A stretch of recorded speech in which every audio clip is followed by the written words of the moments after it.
प्रत्येक वेळेला फ्रॅक्चर म्हणलं की सर्जरीच लागते असं नसतं. बरेचसे फ्रॅक्चर्स असे असतात ज्यांना विदाऊट सर्जरी आपण ट्रीट करू शकतो. अशीच एक इंटरेस्टिंग गोष्ट मी तुमच्याबरोबर आज शेअर करतोय. आमच्याकडे मागच्या आठवड्यात एक खूप इंटरेस्टिंग केस आली. ह्या पेशंट स्वतः रिक्षा चालक आहेत आणि त्यांच्या रिक्षाचा गंभीर ॲक्सिडेंट झाला आणि त्यांना लोक उचलून हॉस्पिटलला घेऊन आले. सगळं एक्झामिनेशन एक्सरेज झाल्यानंतर हे लक्षात आलं की त्यांच्या पोटाला इंजुरी आहे आणि त्यांच्या पेल्विस बोनमध्ये म्हणजे हिप बोनमध्ये मेजर 2-3 फ्रॅक्चर्स आहेत. सगळं इन्व्हेस्टिगेट झालं, CT स्कॅन झाला. यानंतर आम्ही डिसाईड केलं की ह्यांना विदाऊट सर्जरी आपण ट्रीट करू शकतोय.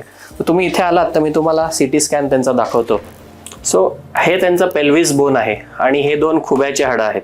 तुम्ही इथे बघू शकता की हाडाचे मल्टिपल तुकडे झाले आहेत, जे इथे पण तुम्हाला दिसत आहेत, या ठिकाणी पण तुम्हाला ते दिसत आहेत. ह्याला आपण प्युबिक सिम्फायसिस असं म्हणतो.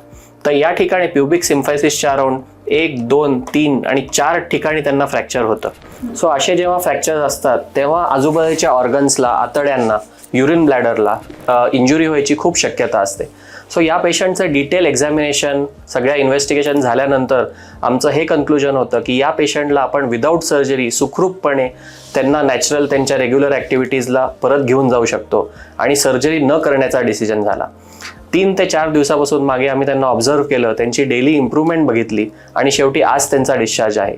सो तात्पर्य असं की प्रत्येक फ्रॅक्चरला सर्जरीची गरज नाही आणि ॲज अ ऑर्थोपेडिक सर्जन कधी सर्जरी करावी यापेक्षा कधी सर्जरी नाही करायला पाहिजे हे जास्ती महत्त्वाचा आमचा डिसिजन असतो.